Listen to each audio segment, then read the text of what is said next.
Bismillah, alhamdulillah, wa salatu wa salamu ala rasulillah. Assalamu alaikum wa rahmatullahi wa barakatuh. My name is Sajid Lippum. I'm from Maryland, and I'm currently a student at the Islamic University of Medina. So I grew up on a military base called Fort Meade. It's not too far from Baltimore, not too far from Washington, D.C. For those of you who aren't really familiar regarding what it's like growing up on a military base, it's actually a pretty nice environment for families. It's not like a wealthy upper class environment, but you don't have any of the problems that you find in a lot of the lower class communities in America. There's no like drugs, and there's not like a bunch of crime and stuff like that. It's just you have a lot of soldiers living together in close quarters. A lot of people have families. There's lots of kids around. And you also grow up around lots of different types of people, lots of different ethnicities. It's a very diverse environment. Everyone's an American. Everyone is just living together. And I just remember growing up playing sports all the time. That's really what kept me out of trouble. Throughout the year, I was playing basketball, soccer, baseball, taekwondo. I was just always exerting all of my energy into being an athlete in one way or another. Then at the end of the day, after school, after sports, I would, just watch cartoons, play video games, listen to music, that sort of thing. So I had a nice childhood in that regard. As far as religion is concerned, I was raised Protestant, and I had a very, very firm belief in God as a child. In Islam, we understand that there's something called a fitra, meaning that every child is born with this innate belief in God. And I even remember when I was young, my mother, she taught me how to pray. There was a prayer that I would say every night. I would say, Father in heaven, hear my prayer. Keep me in thy loving care. Watch over me in all I do, and bless all those who love me too. And then I would pray for my parents, my sister, my family, and friends. And I remember when my mom taught me this prayer, how I wasn't really taught about God, about his existence, about his names and attributes, but I knew he existed. And it was this really strange feeling. I was like, I don't remember being taught the specifics about God, but I know he exists. It's just something that we all seem to know and understand. Before I even knew what a fitra was, I remember this.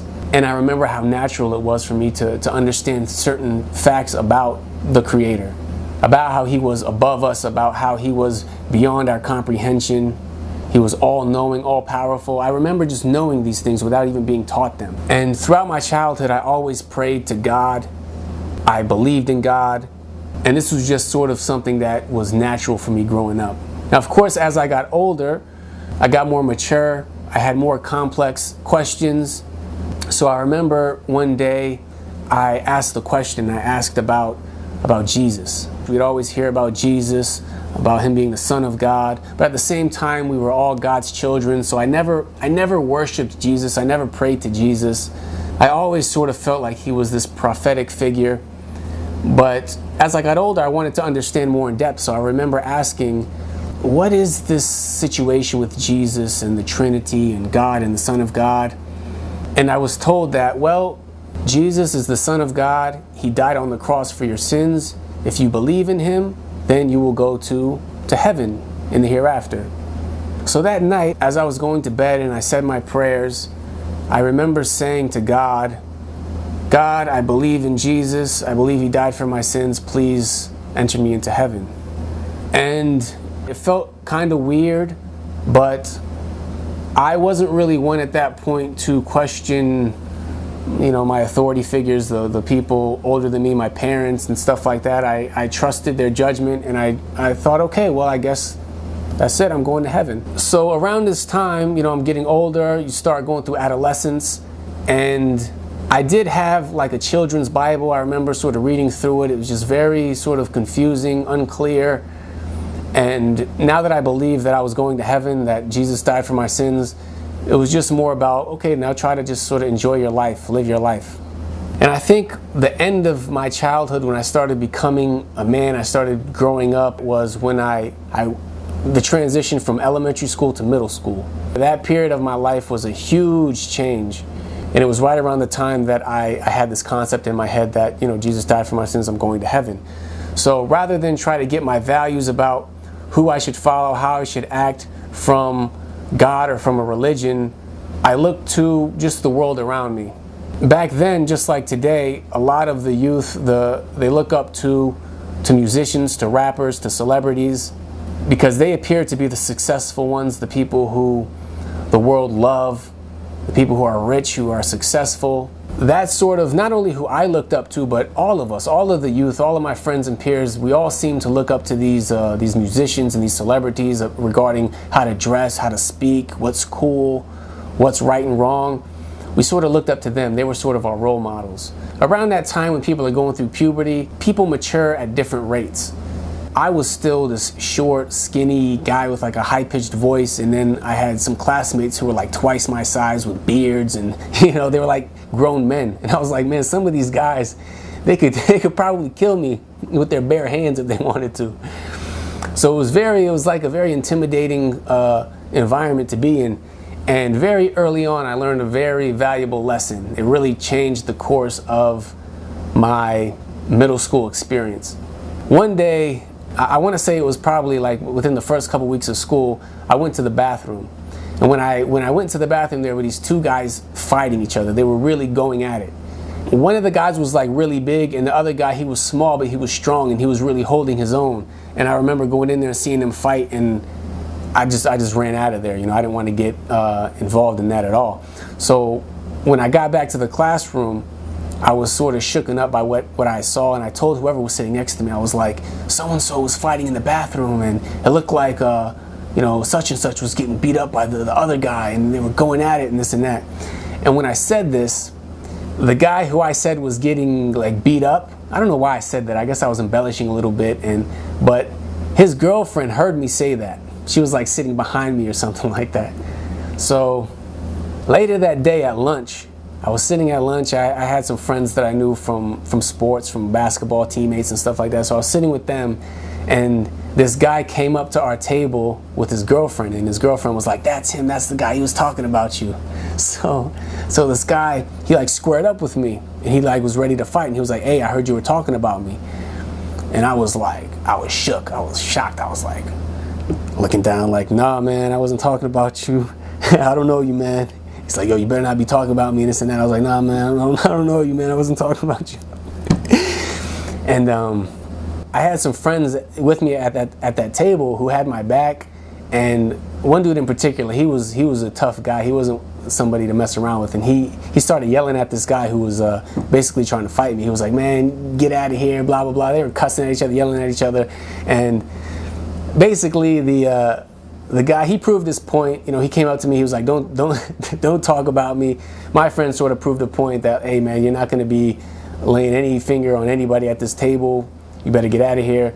So, what's done was done. And I became friends with that guy later on in life. But it was a very valuable lesson, man. It really taught me about the environment I was in and how careful you have to be about who you talk about, what you do, and also about what kind of friends you have, who you surround yourself with. Like, it's important that people like you, that you have friends, that people don't want to fight you and this and that. So it was just this crazy environment that I found myself in. And rather than going to school and focusing on, I need to get this education and pass my classes and this and that, there was so many other crazy social things going on around me in terms of fights and in terms of being cool and popular or not, and getting picked on and bullied, and about girls and guys and people acting like, we're like 11 and 12 years old, people acting like, "Oh, you gotta be promiscuous, you gotta sleep around and get girls, or you're lame," and this. And it was just this crazy environment I found myself in. And the conclusion I really came to was that the peers and the people around me, what they considered cool, what they considered to be the right way to live and be, it was basically completely opposite to what the teachers would teach us or what our parents and the adults would tell you. So I remember during those years, it was just this serious clash between me and my parents and the teachers. And it was sort of like the more you rebelled, the cooler you were with your peers to a certain extent. And that was sort of the path I went down for, let's say, like 7th grade, 8th grade. The more I would move up in social status, the worse I would be in terms of like my grades and relationships with the adults. And it was probably the worst year of my life up until that point.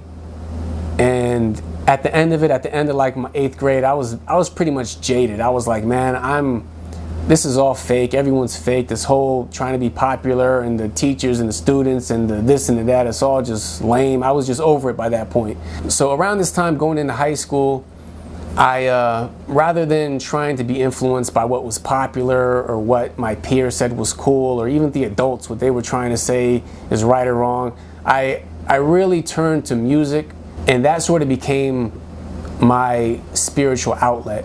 Like, music was really sort of my religion. Programs started coming out where you could make your own music, produce it, record it. So I started turning towards that. And I learned how to just make graphics, websites, artwork, logos, write music, record music, make beats, work with other people. And that was really like my focus throughout high school, you could say. I believe that that is what I wanted to do with my life. So by the time I was a senior in high school, me and some of my friends, we had been recording music over the past couple of years, and it was like, okay, well, we're seniors now, we're about to graduate, let's release some of this music. So me and my best friend, we released this album, this EP. It had like 8 tracks on it. It was all original music, original beats, artwork, lyrics, everything. So we just came to school one day and we just started, showing it to people and asking them if they wanted to buy it. And people were really impressed. I mean, this was like, we were sort of at the cutting edge of this whole technological revolution where everybody was able to record and do these things. Now this was back in like 2003, 2004 when we were putting this out. So we were sort of ahead of the curve. And when people saw what we were doing, a lot of my friends that I had known over the years through sports and through class and this and that, they were really impressed and they wanted to get involved. So I was like, man, this is really cool. People really are impressed with the quality of what we did. So then I started working with all my friends, and we put together this mixtape for the high school. And I was sort of like in charge of the whole operation. I did the graphics, the track list. I was sort of the one working with the different producers, the people who were mixing and mastering. So I put together this project, and it was very successful. And I sort of realized at that point, this is what I'm going to do with my life. This is what I'm going to do. I'm going to produce albums, maybe start a record label, make my own music, record it, do the graphics, the logos. I've already done it. I know I can do it. That's what I want to do with my life. Also, I forgot to mention, this was basketball season. It was my senior year of high school, and I was hoping to maybe get a scholarship and play basketball in college. But that season, I injured my shoulder, and I had to get surgery. So I was out for the season, and basically my basketball career came to a halt. But I really wasn't worried about it, because for the first time, now I could just devote all of my time to music. I didn't have to go to practice and to games and to this and to that. I could just focus purely on music. And also, since it was my senior year, I had to think about college. And if I wasn't going to choose which college I went to based on a basketball scholarship, I had to shop around a bit and see what would be the best fit for me. So around that time, I went to a college fair that was at our high school, and I was thinking that since I love doing music, and also I love doing graphic design and websites and logos and album covers, let me study graphic design. Because even if I don't become rich and wealthy off of music, a good plan B would be to just, get a graphic design job somewhere. I could still do music in my spare time and still have like a day job and be able to pay the bills. So there was a college nearby. It was maybe 45 minutes from my house, just outside Baltimore.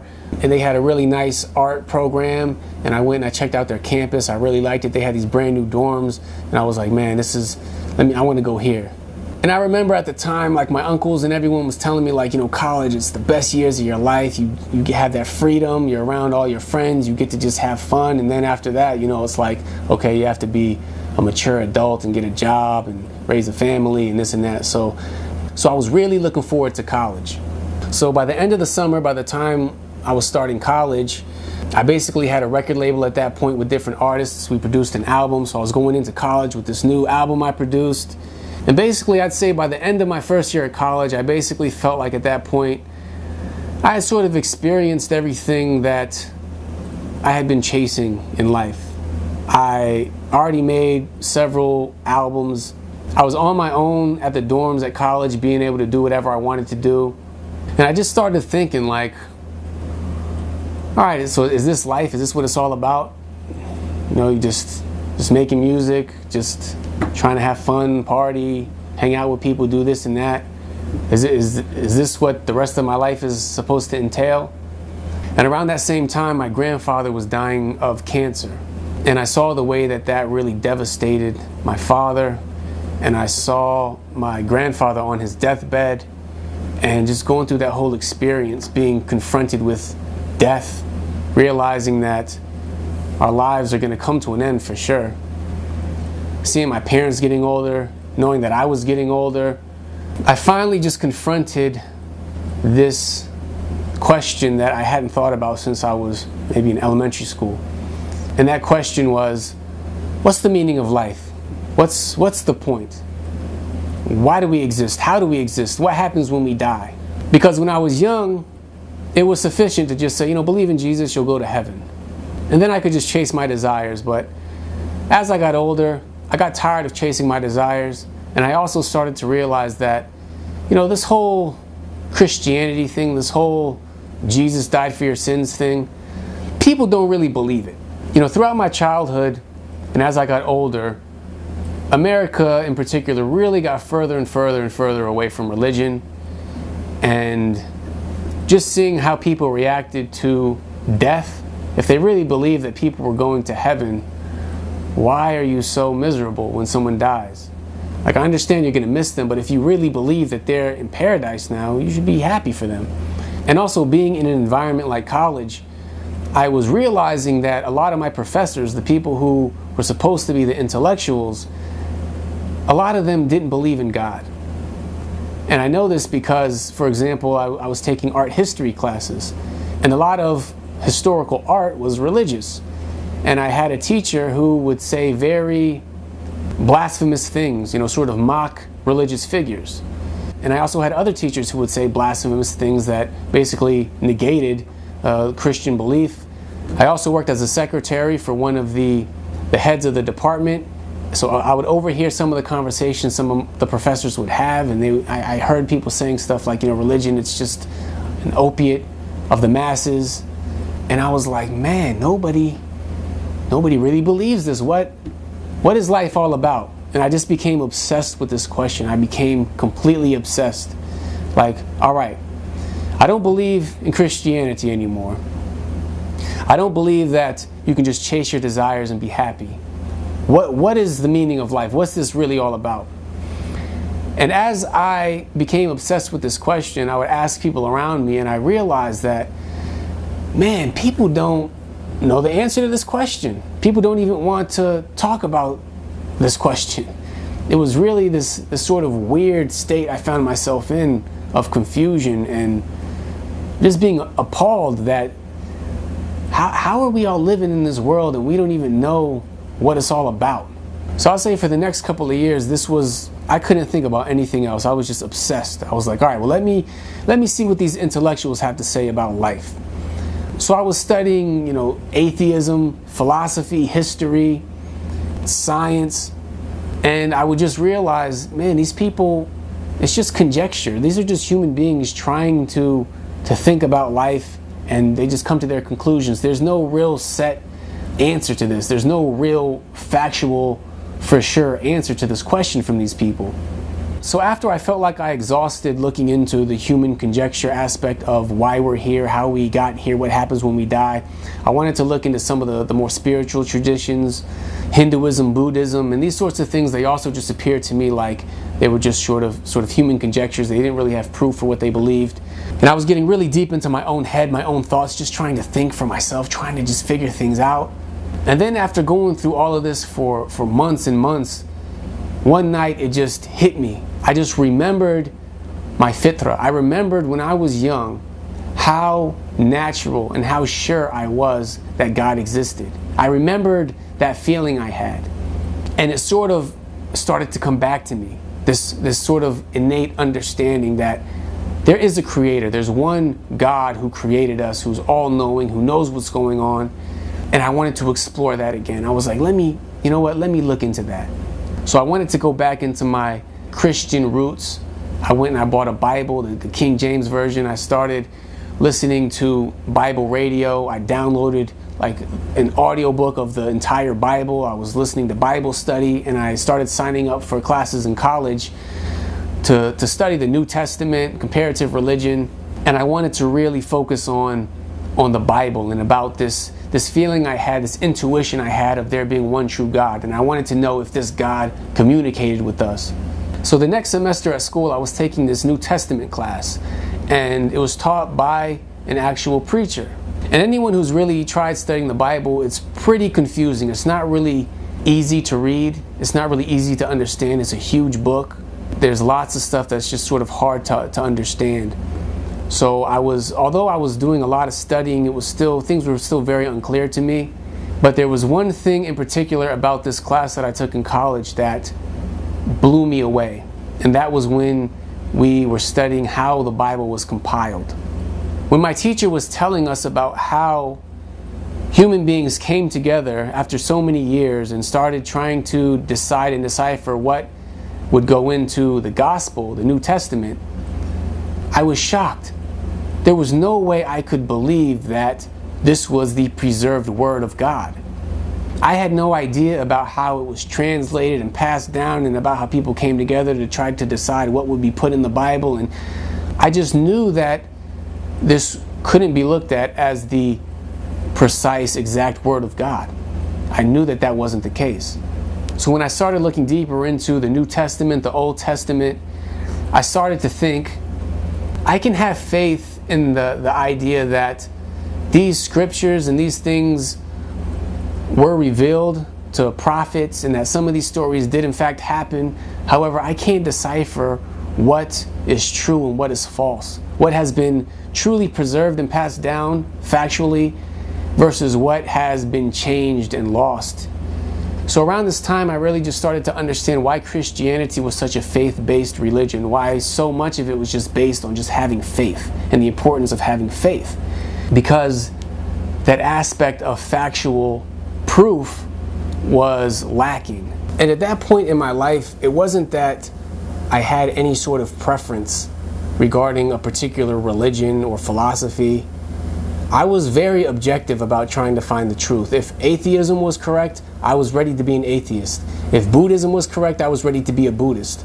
So this whole idea of having this blind faith in something was just not what I was looking for.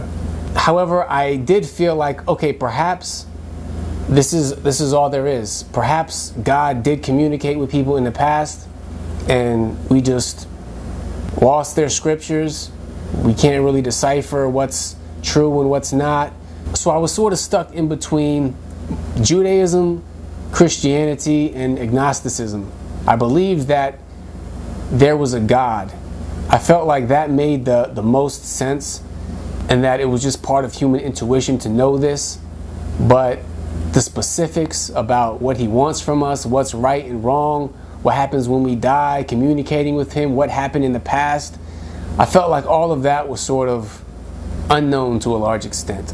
I still continued studying and trying to find answers to these questions. A lot of it was just sort of internal thinking, praying.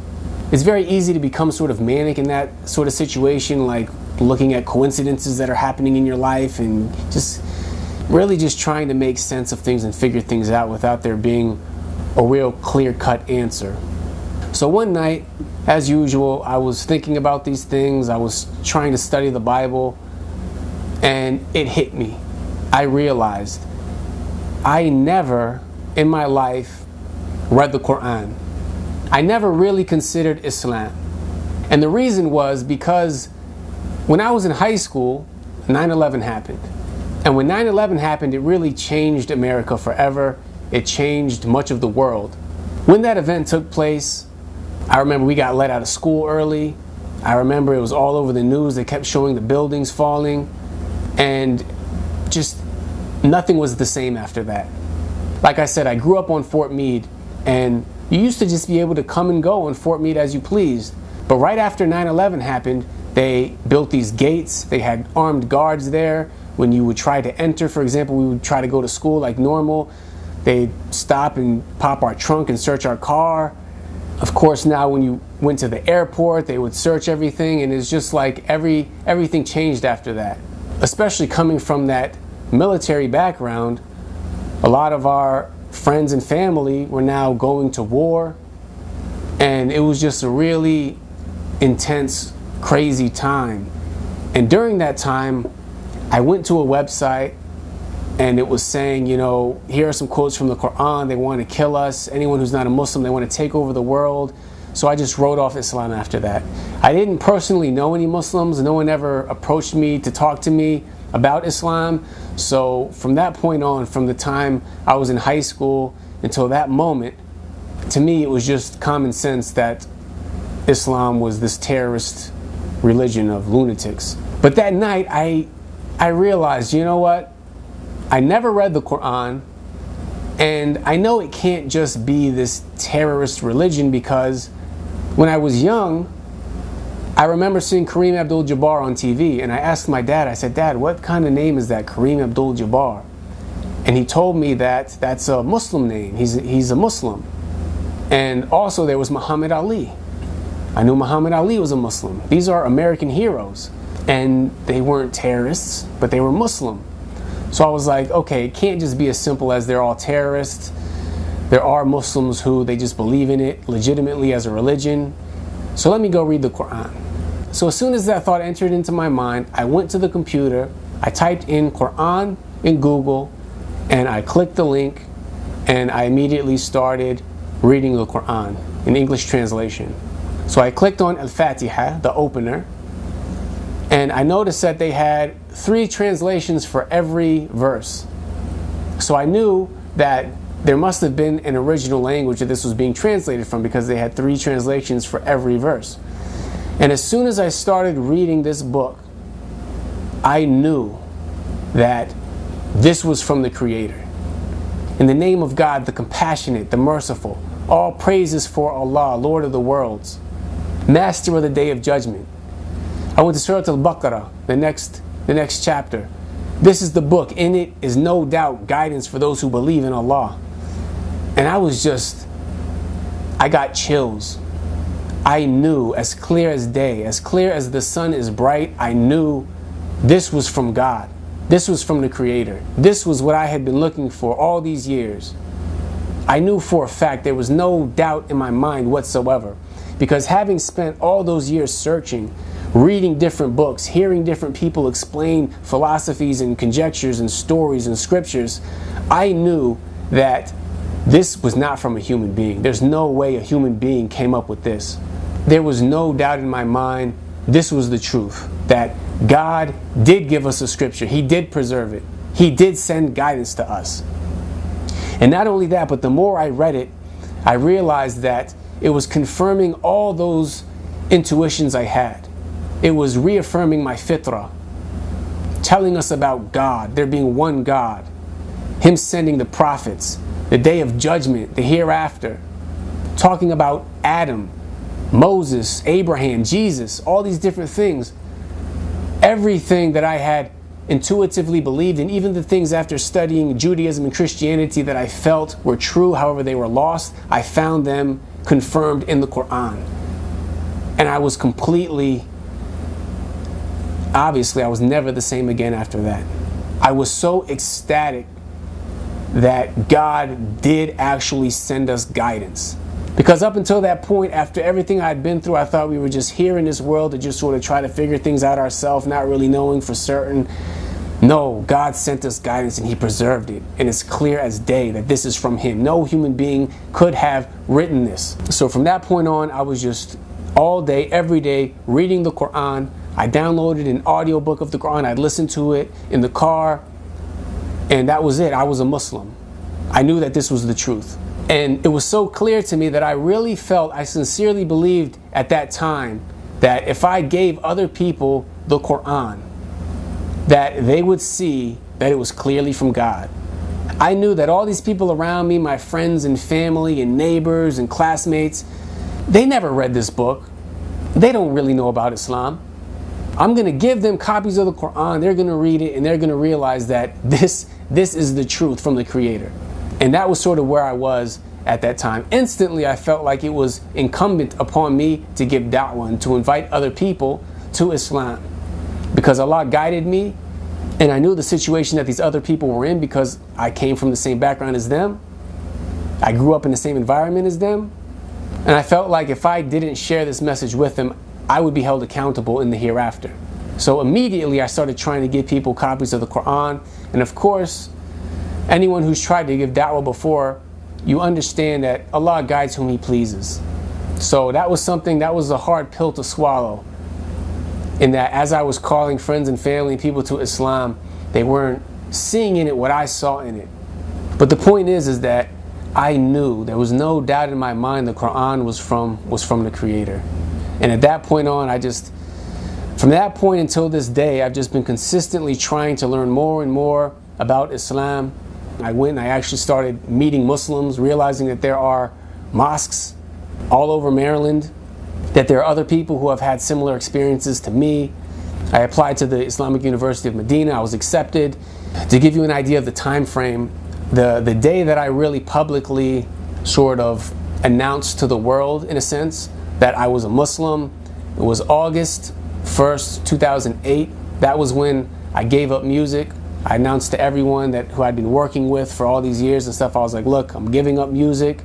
I'm a Muslim now. I want to learn about the prophets, about the Quran. And I just started trying to invite people to Islam. In 2010, I arrived in Medina. I spent the first 3 years learning Arabic. And then after that, I've been studying in the College of Da'wah wa Usul ad-Din, which is inviting people to Islam and learning the fundamentals of the religion. Inshallah, soon I will be returning back to the US, and I hope for the rest of my life that I can be involved in inviting people to Islam, sharing some of what I've been taught, some of what I've experienced over the years. I've really benefited tremendously having been given this opportunity to study in Saudi Arabia for all these years, and I'm very excited to start teaching classes, giving lectures, posting more videos and content, just sharing the religion of Islam to those who don't know about it, and also helping Muslims get closer to Allah and learn more about their religion, sharing reminders and benefits. So if anyone is interested in following my work, you can just subscribe to my YouTube channel. You can check all the links in the description. I'm on social media. And I really appreciate you taking the time out to watch this video. Jazakumullahu khairan. May Allah guide all of us to what's best. Barakallahu feekum. Wassalamu alaikum wa rahmatullahi wa barakatuh.